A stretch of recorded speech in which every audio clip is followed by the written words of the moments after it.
Innallaha wa malaikatahu yusalluna 'alan nabi. Dilarangnya. Jangan baca innallaha wa malaikatahu. Bid'ah. Yang azan ini buta. Setiap azan dia innallah, dipancung kepalanya. Di mana bisa kami tengok? Judul kitabnya Fitnatul Wahhabiyah. Fitnah Wahabi. Yang menulisnya namanya Syekh Ahmad Zaini Dahlan. Yang ketiga yang dijadikan referensi oleh Ustadz Abdul Somad ini yaitu Fitnatul Wahhabiyah. Tapi menariknya para ulama mengomentari karya-karya tulis dari Ahmad bin Zaini Dahlan ini. Contoh, Fauzan Sabik beliau berkata, para ulama yang ada di kota Mekah, mereka mengomentari hasil karya tulis dari Ahmad bin Zaini Dahlan, Ad-Duror As-Saniyah fi Raddi alal Wahabiyah, kemudian Fitnatul Wahabiyah, kemudian Khulasatul Kalam. Beliau mengatakan apa? Karya-karya Ahmad Zaini Dahlan itu seperti bangkai, tidak ada orang yang memakannya kecuali dalam kondisi terdesak. Bisa saja Ustadz Abdul Somad ini lagi terdesak. Makanya wajar kalau beliau menggunakan kitab karya dari Ahmad bin Zaini Dahlan. Tunjukkan saya tokoh Wahabi. Apa yang dilakukannya? Mana negeri kafir yang dibebaskannya? Mana? Tunjukkan saya. Nggak ada. Dia kalau berkuasa, apa yang dia lakukan?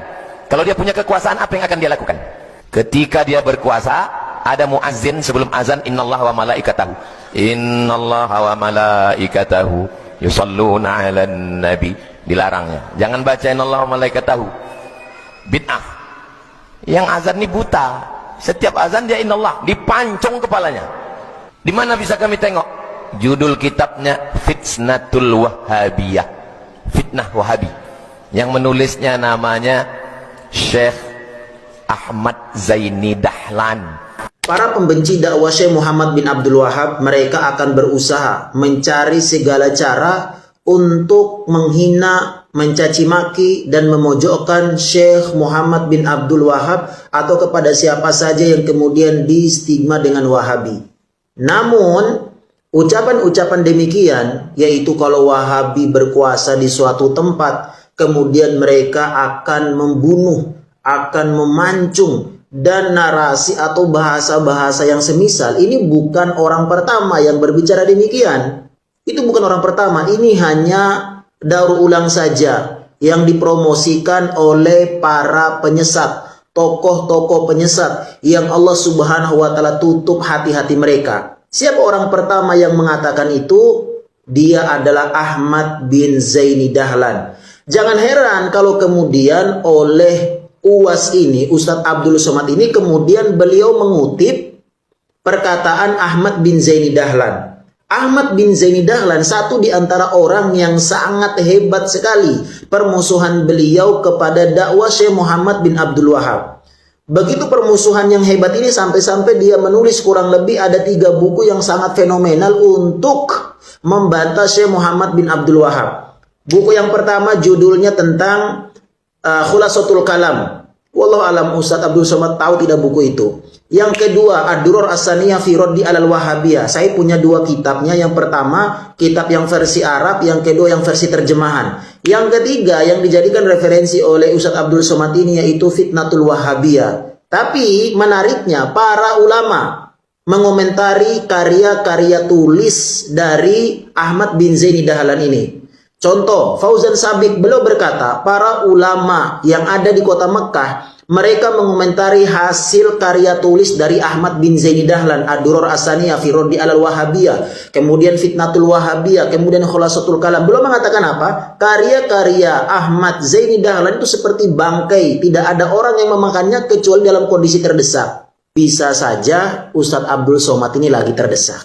Makanya wajar kalau beliau menggunakan kitab karya dari Ahmad bin Zaini Dahlan. Kemudian para ulama yang lainnya juga mereka mengomentari karya tulis Ahmad bin Zaini Dahlan ini, yaitu kitab Fitnatul Wahabiyah.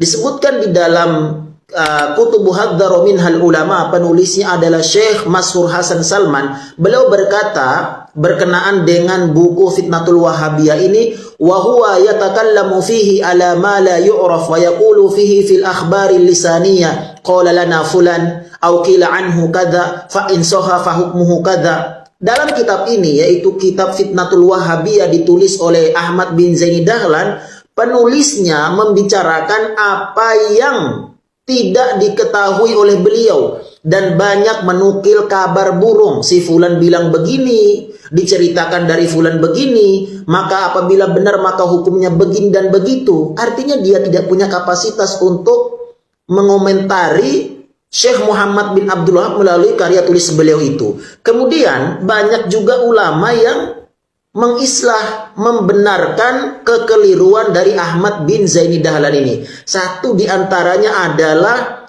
oleh Syekh Muhammad Basir As-Sahsawani Al-Hindi di dalam kitab beliau Siyanatul Insan an Waswas Syekh Dahlan. Beliau sampai membuat satu buku khusus guna untuk meluruskan kekeliruan dari Ahmad bin Zaini Dahlan ini.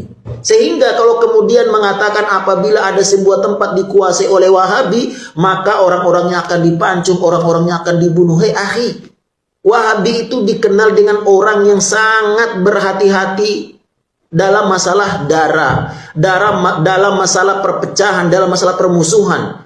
Bahkan lebih daripada itu kalau sampai membunuh.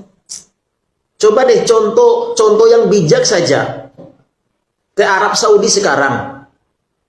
Ada yang mungkin Anda dapatkan, orang-orang yang datang haji atau umroh kemudian dipancung dan sebagainya, dengan beralasan semua kelompok yang beda dengan mereka akan dipancung. Ya akhi, buku yang dijadikan referensi maroji oleh UAS tadi, yaitu karya Ahmad bin Zaini Dahlan, beliau ini dikomentar oleh banyak ulama. Tadi Fauzan Sabik mengatakan bahwa karya tulis Ahmad bin Zaini Dahlan itu seperti bangkai, tidaklah orang yang memakannya kecuali dalam kondisi terdesak. Bahkan ulama lain juga sampai-sampai menjuluki Ahmad bin Zaini Dahlan ini sebagai Syekh Kadhib, seorang syekh pendusta, karena isi dari buku-buku beliau Ad-Durur As-Saniyah fi Raddi 'alal Wahabiyah, Khulasatul Kalam, Fitnatul Wahabiyah, isinya hanya memfitnah Syekh Muhammad bin Abdul Wahab semua. Coba deh jujur dalam menyampaikan ilmu kepada orang-orang. Afala ta'qilun.